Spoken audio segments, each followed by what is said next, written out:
A jornada de Gideão, o herói relutante. Baseado em Juízes 6-8. Era um tempo sombrio para Israel. Durante 7 anos, os midianitas dominavam o povo. Eles eram como uma praga, destruindo plantações, roubando o que encontravam e deixando os israelitas à beira da fome. Desesperados, muitos se esconderam em cavernas, temendo a força opressora dos inimigos. E foi nesse cenário de desespero que o Senhor ouviu o clamor de seu povo. Em uma tarde qualquer, no meio desse caos, um homem comum malhava trigo escondido em um lagar, um local impróprio para essa tarefa. Seu nome era Gideão, filho de Joás.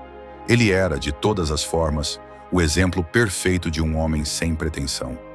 Gideão acreditava ser o menor, o mais fraco, indigno de qualquer grande missão. Em Juízes, capítulo 6, versículo 12, nos revela a primeira virada da história. Então o anjo do Senhor apareceu a ele e lhe disse: O Senhor é contigo, homem valente. Essas palavras ecoaram nas paredes daquele lagar, quebrando o silêncio do medo e da insegurança. Mas Gideão, confuso, respondeu: Ah, Senhor, se o Senhor é conosco, por que tudo isso nos sobreveio? E onde estão todas as suas maravilhas, de que nossos pais nos contaram? Gideão não se via como um guerreiro. Ele questionava, como muitos de nós em tempos de dificuldade, por que Deus permitia tanto sofrimento. Mas o anjo continuou, com uma determinação que não deixava margem para dúvidas. Vai nessa tua força e livra Israel da mão dos midianitas. Porventura, não te enviei eu? Mesmo após o chamado direto de Deus, Gideão ainda estava incerto. A dúvida persistia. Ele precisava de provas. Juízes capítulo 6, versículos 36-40, relata o famoso teste da lã.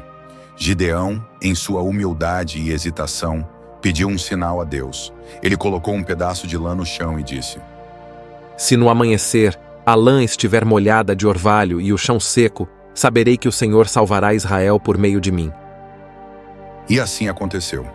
Pela manhã, Gideão torceu a lã e dela escorreu uma tigela cheia de água. Mas a dúvida ainda não tinha sumido por completo. Ele pediu o sinal contrário, que o chão estivesse molhado e a lã seca. E mais uma vez Deus respondeu.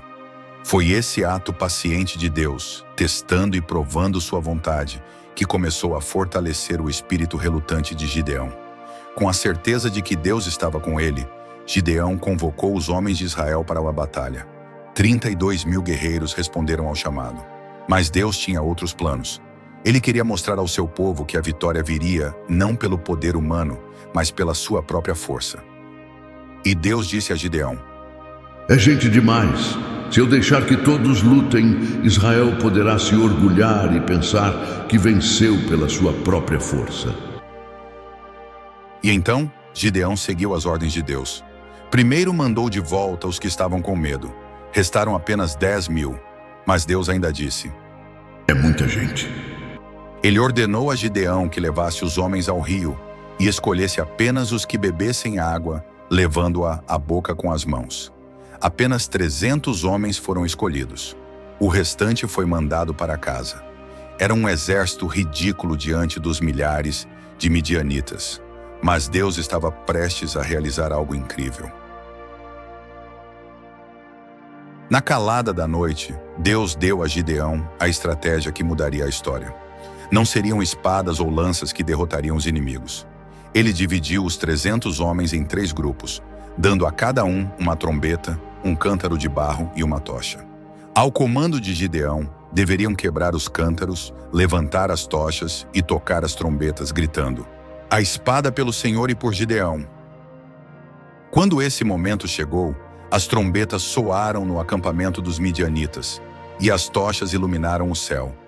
O terror se espalhou entre os inimigos. Confusos e aterrorizados, começaram a lutar uns contra os outros. A vitória foi esmagadora.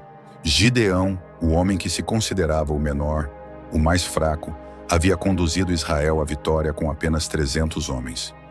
Após a vitória, o povo de Israel quis fazer de Gideão seu rei, mas ele recusou, dizendo: Eu não governarei sobre vós, nem o meu filho. O Senhor vos governará. Porém, mesmo com toda a sua fidelidade, Gideão cometeu um erro que trouxe consequências. Ele pediu aos israelitas os despojos de guerra, o ouro dos inimigos derrotados. Com esse ouro, ele fez um éfode, uma vestimenta sacerdotal. Mas em vez de ser um símbolo de devoção a Deus, o éfode tornou-se um objeto de adoração idólatra. Gideão fez disso um ídolo, e todo o Israel se prostituiu adorando-o ali. E isso foi uma armadilha para Gideão e para sua família. Apesar de seus erros, Gideão conduziu Israel a 40 anos de paz. Sua história não é apenas de triunfo militar, mas de fraqueza humana, dúvidas e como Deus, em sua paciência, escolhe e usa aqueles que se veem como fracos. O que aprendemos com Gideão? Deus não escolhe aos capacitados, Ele capacita os escolhidos. E, mesmo nas nossas fraquezas, Ele é forte. Então, o Senhor lhe disse: Eu estarei contigo, e tu ferirás os midianitas, como se fossem um só homem. A história de Gideão é uma das mais comoventes e poderosas lições da Bíblia sobre fé, coragem e a luta interna contra nossas próprias dúvidas. Ela nos lembra que, independentemente de como nos vemos, Deus pode nos usar para realizar grandes feitos, e que a verdadeira vitória vem de confiar nele.